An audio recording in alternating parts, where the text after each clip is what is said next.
आप जो देखते हैं, आपकी जो आंखें देखती है, क्या वो हमेशा सही होता है? सुनिए ओशो को। सभी से प्रमाण पूछते हैं कि इंद्रियों से कोई प्रमाण नहीं पूछता कि तुम्हारा भरोसा क्या है। आपकी आंख ठीक देख रही है, इसका प्रमाण क्या है? चार्वाकों ने, नास्तिकों ने एक ही प्रमाण मांगा था, प्रत्यक्ष, जो आंख के सामने है उसी को मानेंगे। लेकिन उन चार्वाकों से किसी ने नहीं पूछा कि आंख पर इतना भरोसा का क्या जरूरत है। आंख तो रात में सपने भी देखती है, प्रत्यक्ष होते हैं, लेकिन सत्य नहीं होते। कभी राह पर पड़ी रस्सी सांप दिखाई पड़ती है, और जब आंख सांप देखती है रस्सी को तो बिल्कुल सांप दिखाई पड़ता, लेकिन रोशनी जब आ जाती है तो वो सांप नहीं रह जाता है, रस्सी हो जाता है। मरुस्थल में मृग मरीचिका दिखाई पड़ जाती है।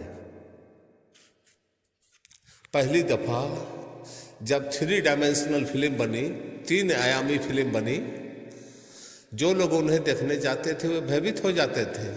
पहली फिल्म जो लंदन में दिखाई गई, उसमें एक घुड़सवार भाला फेंकता है। पूरे हॉल के लोग अपने गर्दन झुका लेते हैं डर से, क्योंकि 3 डायमेंशनल फिल्म में वह असली भाले जैसा मालूम पड़ता है। एक क्षण को भाला पास से गुजर रहा है ऐसा एहसास हो रहा है। पूरा हॉल 2 हिस्सों में झुक जाता है।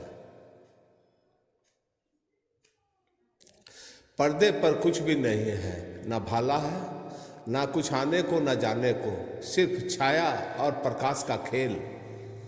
लेकिन आंख धोखा खा जाती है। आंख का भरोसा क्या? इंद्रियों का इतना भरोसा क्या है? आत्मज्ञानी पुरुष कहते हैं सिर्फ आत्मज्ञान ही प्रत्यक्ष है, बाकी सब ज्ञान प्रोक्ष। इसके बीच में ना कोई मध्यस्थ है, ना मध्यस्थ का कोई भरोसा है। जिसको सीधा देखा वही देखा है, जिसको बीच में लेके देखा है उसका कोई भरोसा नहीं। आंख कहती है बाहर रोशनी है, आंख को भरोसा करना होगा। आप सच बोल सकते हैं, आप झूठ बोल सकते हैं, आप खुद धोखे में हो सकते हैं, लेकिन आपका भरोसा क्या है? जब मैं ही ना बाहर जाके देख लूं। लेकिन पदार्थ का ज्ञान तो परोक्ष ही होगा। सिर्फ आत्मा का ज्ञान प्रत्यक्ष हो सकता है, क्योंकि वहां बीच में कोई नहीं है, कोई धोखा देने वाला नहीं, कोई विकृत करने वाला तो बीच में नहीं है। इसलिए समान अनुभव में जो प्रत्यक्ष है आत्मज्ञानी के लिए परोक्ष, समाज अनुभव में जिसे हम बिल्कुल नहीं देखते वो आत्मज्ञानी के लिए प्रत्यक्ष। आत्मा स्वयं प्रकाशित है, उसे देखने के लिए इंद्रियों के प्रकाश की कोई जरूरत नहीं। अंधा भी उसे देखने में इतना ही समर्थ है जितना आंख वाला, बहरा भी इतना ही समर्थ है जितना कान वाला। लघुए से लगा हुआ पड़ा हुआ मनुष्य भी उसे ही देखने में इतना समर्थ है जितना एवरेस्ट पर चढ़ने वाला सामर्थ्य वाला आदमी। उसे कोई शरीर के सामर्थ्य से भेद नहीं पड़ता। आत्मा के सामने में जानने में शरीर का कोई उपयोग नहीं होता। शरीर दुर्बल की सबल, की स्वस्थ की अस्वस्थ, सुंदर की कुरूप, काला की गोरा, ये सबसे कोई अंतर नहीं पड़ता। शरीर की कोई उपयोगिता नहीं है आत्म गुण प्राप्ति में। लेकिन शरीर की उपयोगिता पर ज्ञान के लिए है। दूसरे को जानना है तो शरीर की उपयोगिता है। आंखें स्पष्ट होनी चाहिए, कान स्वस्थ होने चाहिए, शरीर शक्तिशाली होना चाहिए, तो ही दूसरे से संबंध जुड़ेगा। अपने से तो संबंध बना ही हुआ है, उसे जोड़ने का कोई प्रयोजन नहीं है। इसीलिए कहा गया है कि ईश्वर स्वयं प्रकट होने वाले हैं। इसलिए परमेश्वर को जानने के लिए इंद्रियों की जरूरत नहीं, वे स्वयं प्रकट हो जाते हैं। वो प्रकट है ही, लेकिन संसार स्वयं प्रकट नहीं होता है। स्वअंसार को जानने के लिए इंद्रियों की जरूरत होती है। जितनी ज्यादा इंद्रियां हो उतनी संसार प्रकट होता है। जगत में बहुत इंद्रियों वाले प्राणी हैं। मनुष्य के पास 5 इंद्रियां हैं। अमीबा है, छोटा सा जीव, कोष्ठ, उसके पास एक ही इंद्रिय है, केवल शरीर, स्पर्श के भरोसे अनुभव, और कोई इंद्रिय नहीं। तो अमीबा सबसे कम विकसित प्राणी है। आत्मा की दृष्टि से नहीं, जगत को जानने की दृष्टि से उसकी जानकारी सिर्फ स्पर्श पर निर्भर है, बस उतना ही उसको ज्ञान है। फिर 2 इंद्रियों वाले, फिर 3 इंद्रियों वाले, 4 इंद्रियों वाले प्राणी, जितनी ज़्यादा इंद्रियां होती है उतनी ज़्यादा जगत की जानकारी मिलती जाती है। ये आश्चर्य नहीं होना होगा कि किसी चांद तारे पर, किसी ग्रह पर यदि 6 इंद्रिय 7 इंद्रिय वाला लोग आदमी मिल जाए, 10 इंद्रिया वाला लोग मिल जाए, कोई बाधा नहीं है, कोई कारण नहीं है। हम कल्पना भी नहीं कर सकते हैं कि छठी इंद्रिय क्या होगी, क्योंकि 5 का हमारा ज्ञान है, 5 की हमारी कल्पना है। जिन पशुओं के पास 4 इंद्रियां हैं वो कल्पना ही नहीं कर सकते कि 5वें इंद्रियां क्या होगी। उनके पास 4 का ही ज्ञान है। पशुओं को छोड़ दें, एक अंधा आदमी वो सोच भी नहीं सकता कि प्रकाश क्या होता है। वो ये भी कल्पना नहीं कर सकता है कि आंख जैसी चीज किस ढंग की होती होगी जिससे प्रकाश दिखाई पड़ता है, क्योंकि उसे ना प्रकाश का अनुभव है ना उसे आंख का अनुभव है। उसके पास 4 ही इंद्रियां हैं, उसका ज्ञान सीमित हो जाता है। आप जान के हैरान होंगे, आपके ज्ञान का 80% आंख से आता है, बाकी 4 इंद्रियों से 20% ही आता है। इसलिए अंधे पर हमें बहुत दया आती है, लूल्हे पर उतनी दया नहीं आती, बहरे पर उतनी दया नहीं आती, अंधे पर बहुत दया आती है। दया का कारण है कि उसका 80% जीवन अंधेरे में है, उसे 80% ज्ञान की कोई संभावना नहीं है, बहुत दयनीय है। लेकिन ये 5 इंद्रियां जो ज्ञान देती है वो बाहर का है। भीतर का ज्ञान के लिए कोई इंद्रियां आवश्यक नहीं है। वहां तो सारी इंद्रियों को छोड़कर ही कोई प्रवेश करता है। वहां इंद्रियों का त्याग ही उपाय है। स्वयं प्रकट होने वाले परमेश्वर ने समस्त इंद्रियों के द्वार बाहर की ओर बनाए हैं, भीतर की ओर नहीं। इसलिए अधिक मनुष्य बाहर की वस्तुओं को ही देखने में जीवन व्यतीत कर देता है, अंतरात्मा को नहीं। किसी भाग्यशाली बुद्धिमान मनुष्य ने ही अमरत्व को पाने की आकांक्षा से चक्षु आदि इंद्रियों से बाहर की ओर से हटाकर अंतरात्मा को देखा है।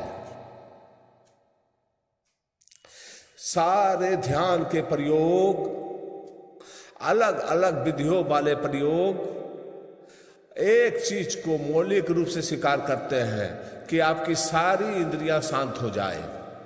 किस ढंग से शांत हो इसमें भेद है, लेकिन शांत हो जाए इसमें कोई विवाद नहीं। सभी इंद्रियां शांत हो जाएं और आप भीतर रह जाए, जगत बाहर रह जाए और आप भीतर चले जाएं, अब बीच में कोई सेतु ना रहे, कोई जोड़ ना रहे। उस क्षण में अंतरात्मा आविर्भूत होती है, प्रकट होती है।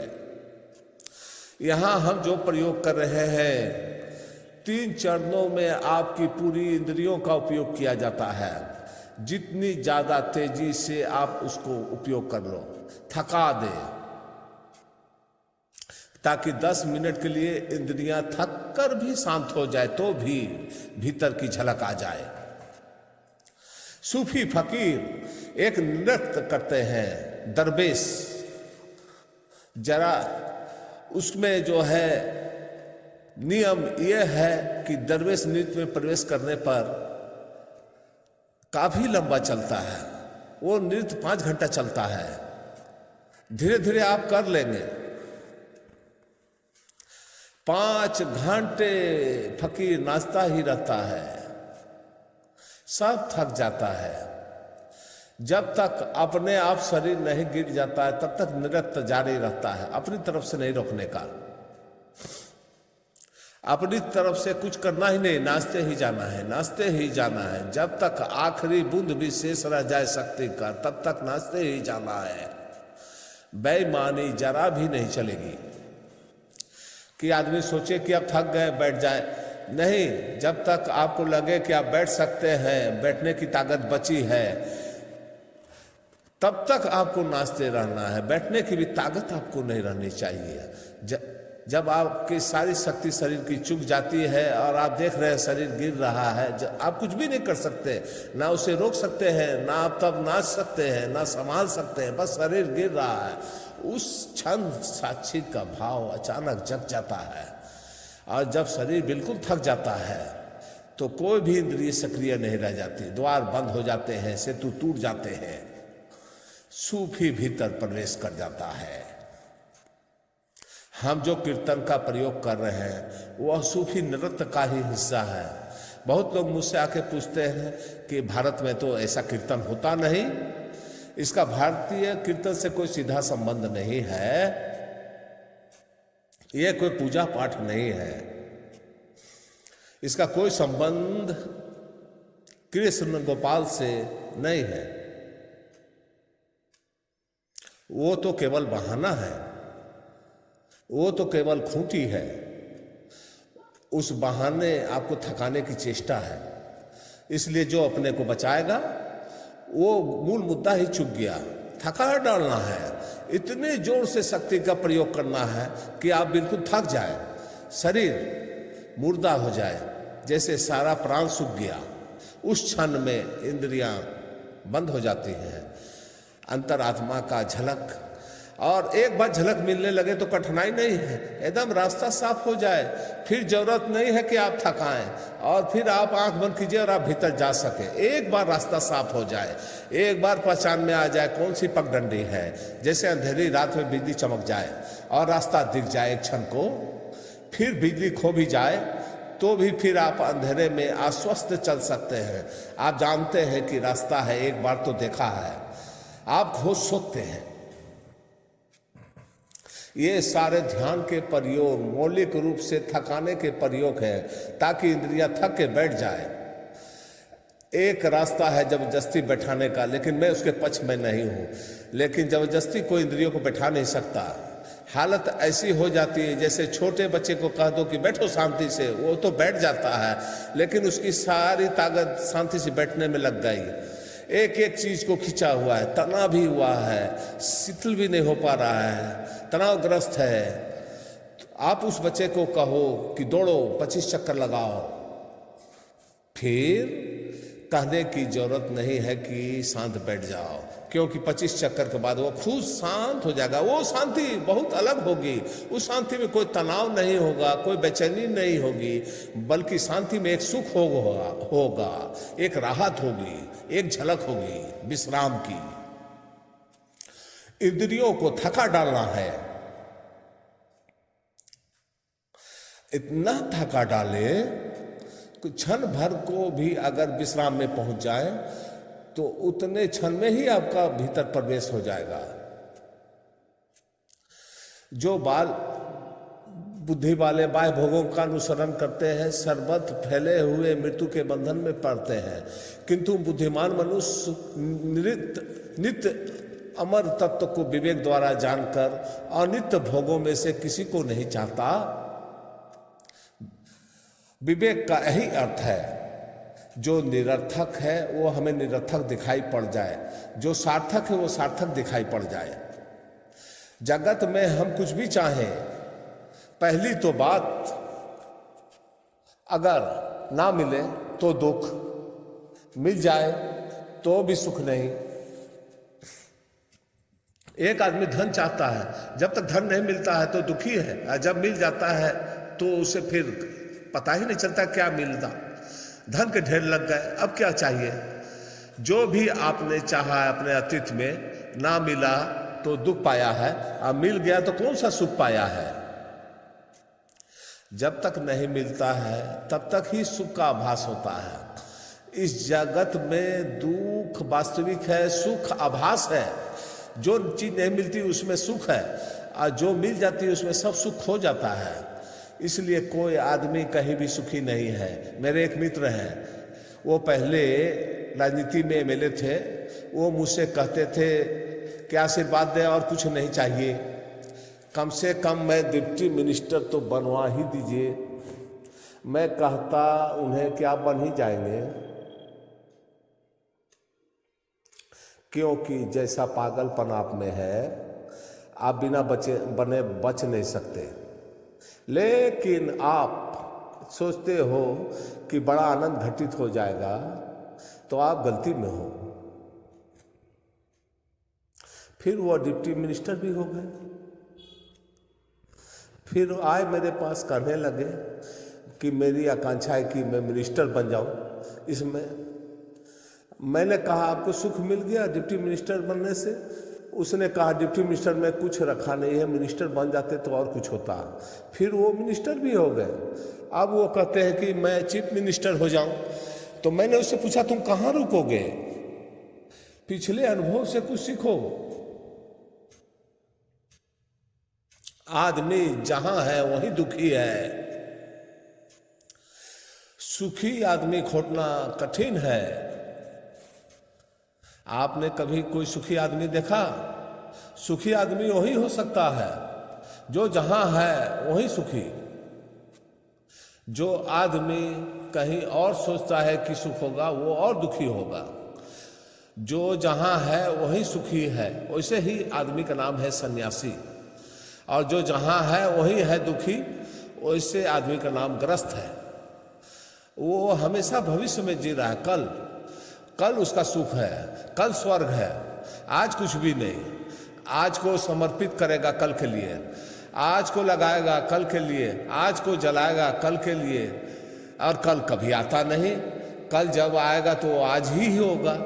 इसलिए आज को कब तक कल के लिए लगाएगा? वो ऐसे लगाता ही रहता है। और एक दिन सिवाय मृत्यु के कुछ उसके हाथ नहीं आती। उपनिषद कह रहा है बाल बुद्धि वाले लोग, बचकानी बुद्धि वाले लोग अप्रोढ़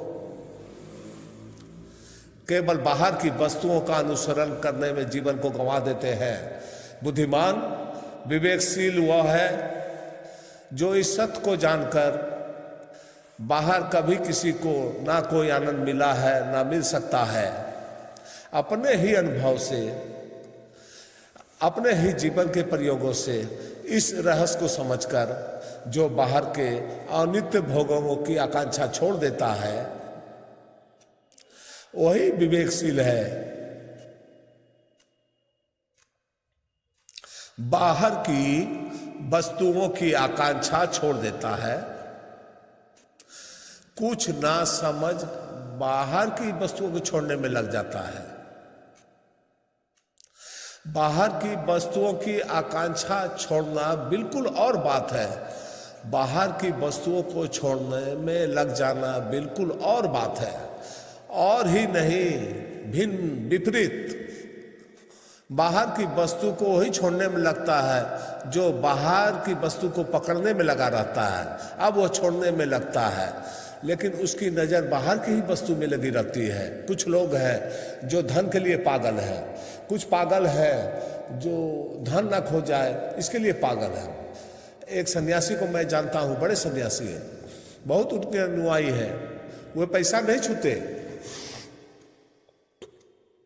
अगर आप पैसा उन्हें छुला दें तो वो बिल्कुल पागल हो जाते हैं, इतने नाराज हो जाते हैं जिसका कोई हिसाब नहीं है।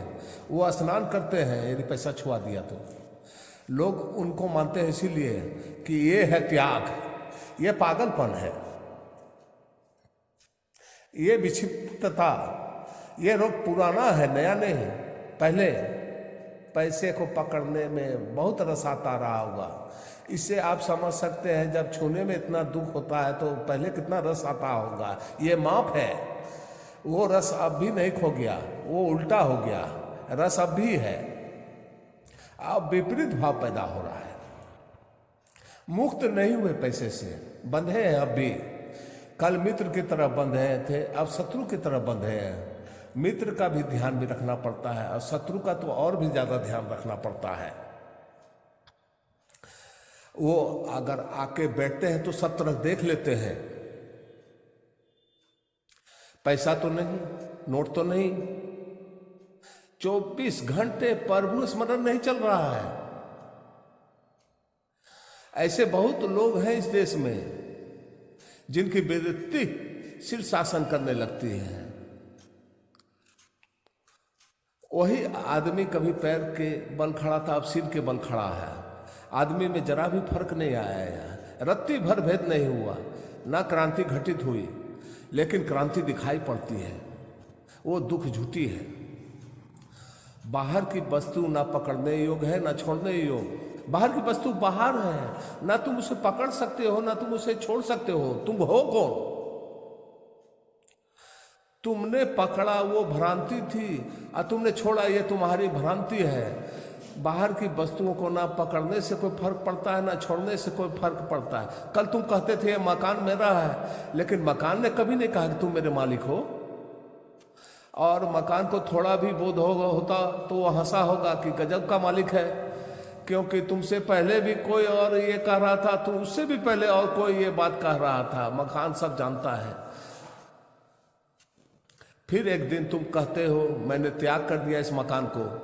ना मकान तुम्हारा था ना तुम त्याग कर सकते हो। त्याग करना उतना ही पागलपन की बात ही है जितना मालिकियत की घोषणा है। त्याग तो मालिक कर सकता है। ज्ञानी इस सत्य को जान लेता है कि मैं मालिक ही नहीं हूं किसी चीज का, तो छोड़ूंगा कैसे, पकड़ूंगा कैसे। वासना का त्याग है। इस बोध का गहरा हो जाना, मैं इस जगत में कुछ ना पकड़ा जा सकता है ना छोड़ा जा सकता है। पकड़ना छोड़ना दोनों ही ना समझी है।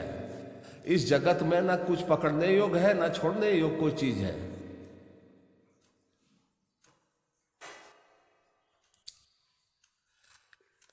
जिसके अनुग्रह से मनुष्य शब्दों को, स्पर्शों को, रूप को, रस को, गंध को, स्त्री प्रसंग आदि का अनुभव करता है, इसी के अनुग्रह से यह भी जानता है यहाँ क्या शेष रह जाता है, अर्थात कुछ भी नहीं। यह ही है परमात्मा का रूप, जिसके विषय में आप सभी पूछते हैं। यम नचिकेता को कह रहा है तुम जिस परमात्मा के संबंध में पूछा था यह क्या है, पहली बात वो कह रहा है यहाँ इस जगत में जो हम भोग रहे हैं, जो रस, सौंदर्य, सुख, जिसके कारण भोग रहे हैं, जो इस सब के भीतर छिपा है, जिसके बिना एक भी घटना न घट पाएगी, आप रस ले रहे हैं क्योंकि भीतर आप मौजूद है। आप भीतर से तिरोहित हो जाएंगे, शरीर कोई रस ना ले पाएगा। आपको सुगंध मालूम पड़ रही है क्योंकि आप भीतर आप मौजूद है। आप मौजूद ना होंगे तो सुगंध मालूम ना पड़ेगी। इस जगत के जो भी अनुभव हो रहे हैं किसके आधार पर हो रहे हैं? उस चेतन के आधार पर। हमारी दृष्टि लग जाती है, जब फूल में सुगंध आती है तो हमारा ध्यान फूल पर जाता है, हमारा ध्यान उस पर नहीं जाता जिसको सुगंध आ रही है। तीन चीज ये, फूल खिला, सुगंध फैली, आप पास में बैठे हैं या खड़े हैं, सुगंध आई, यह तीन है। एक तो फूल है, एक आप है, और दोनों के बीच में तैरती हुई सुगंध है। एक ज्ञेय, एक ज्ञाता है और एक ज्ञान है। हर जगह त्रिवेणी है, हर जगह तीन ये मौजूद है, क्योंकि हमारा ध्यान हमेशा ज्ञेय पर जाता है। जो जाना गया फूल पर गया। कि हम कहते हैं कितना सुंदर फूल, हम ये नहीं कहते कि कितनी सुंदर आत्मा की जो फूल की गंध ले रही है, गजब है, कैसा सुंदर फूल। कभी ख्याल नहीं आता कि कैसा सुंदर चेतन है। वो भीतर जो छपा है उसका स्मरण हमें नहीं है। ना सुगंध उतनी कीमती है, ना फूल उतना कीमती है जितना वो कीमती है जिसके आधार पर ये सब घट रहा है। इस जीवन में जो भी हो रहा है उस सब के पीछे छिपी हुई चेतना है। यम कह रहा है ये भीतर जो छिपी चेतना है, जो सभी सुखों का अनुभव करता है, जो ये भोगता है और जो ये भी अनुभव करता है कि यहाँ कुछ भी अनुभव करने योग्य नहीं है, जो ये भी अनुभव कर लेता है कि सब व्यर्थ है, जो ये भी अनुभव कर लेता है कि यहाँ कुछ भी पाने योग्य शेष नहीं रहा, यहाँ कुछ भी पाया नहीं जा सकता, यही है वह परमात्मा रूप जिसके विषय में आप लोग हमेशा पूछते हैं। परमात्मा की पहली व्याख्या यह कर रहा है कि तुम्हारे भीतर छिपे हुए जो चैतन्य है, वो बोध की जो शक्ति है, वो जो तुम्हारे जीवन का मूल है, यही है वो परमात्मा जिसके लिए तूने पूछा। ईश्वर की पहली व्याख्या भीतर का दृष्टा।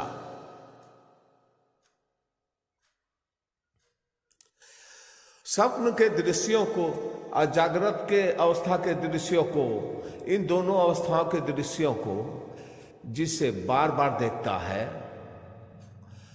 वह सर्वश्रेष्ठ सर्वव्यापी सर्वव्यापित आत्मा को जानकर बुद्धिमान मनुष्य लाभ उठाता है। ये शब्द जरा कीमती है, समझ लें। यम कह रहा है जागृति के अनुभव को जिसके द्वारा हम बार बार देखते हैं। एक बहुत मजे की बात है, शायद आप कभी निरीक्षण ना की हो, चूक गए हो। चूकने जैसी नहीं, क्योंकि उसके आधार पर जीवन का बोध का नए आयाम खुल सकते हैं। रात आप स्वप्न देखते हैं, जब आप स्वप्न देखते हैं तो स्वप्न तभी बिल्कुल सत्य मालूम पड़ता है। स्वप्न में ही ये जानना कि ये असत्य है बिल्कुल असंभव। जो स्वप्न जब तक चलता है पूर्णतः सत्य होता है। आप चाहे भीख मांगो सड़क किनारे, यदि स्वप्न में आप सम्राट हो जाए तो आपको जरा भी संदेह नहीं होगा कि मैं यह क्या देख रहा हूं। भीख मंगा भी स्वप्न में सम्राट हो जाए तो भी भरोसा करता है। स्वप्न में सभी श्रद्धालु होते हैं। स्वप्न में आज तक मैंने एक भी व्यक्ति को नास्तिक नहीं देखा जो संदेह करे। मानना ही पड़ता है स्वप्न को, वह ठीक है। और ऐसा नहीं कि भिखारी ही मांगता है कि सम्राट हूं। सम्राट भी देखकर मानता है कि मैं भिखारी हूं। स्वप्न में कुछ भी संगत और असंगत, इससे आप में तर्क उठता ही नहीं। कुछ भी घटे, कैसी भी घटना हो, मन बिल्कुल भरोसे से भरा होता है। सभी सपन के भीतर सत्य होते हैं। सपने के बाहर जब आप जागते हैं तो वह सत्य हो जाता है। जैसे आप जागते हैं और पाते हैं कि मैं अपने कमरा में सोया हूं, अपने झाड़ के नीचे बैठा हुआ हूं, वो जो भी देखते हैं सारा जाल टूट जाता है। आप कहते हैं सारा झूठा था। और एक मजे की बात इसमें है, जब आप स्वप्न में जाएंगे रात को तो आपने जो जागरण में देखा था वो सब झूठा हो जाएगा और ज्यादा झूठा हो जाता है। क्योंकि स्वप्न थोड़ा बहुत तो याद रहता है जागकर, लेकिन स्वप्न में जागा अनुभव बिल्कुल याद नहीं रहता। थोड़ा बहुत स्वप्न तो याद रहता है जब सुबह जगते हैं। जब रात सोते हैं तो थोड़ा बहुत जागृति का अनुभव बिल्कुल शेष नहीं रहता है। इसके बाद भी मनुष्यविदों ने कहा है कि स्वप्न जागृत से भी ज्यादा गहरा अनुभव है। जागृति स्वप्न को पूरी तरह खो नहीं पाती, कुछ न कुछ याद रह जाती है। लेकिन स्वप्न पूरी तरह आपकी जागृति को पोंछ डालता है, कुछ भी याद नहीं रहता है, रंज मात्र भी याद नहीं रहता है। इसलिए स्वप्न की धारा बड़ी प्रगाढ़ है।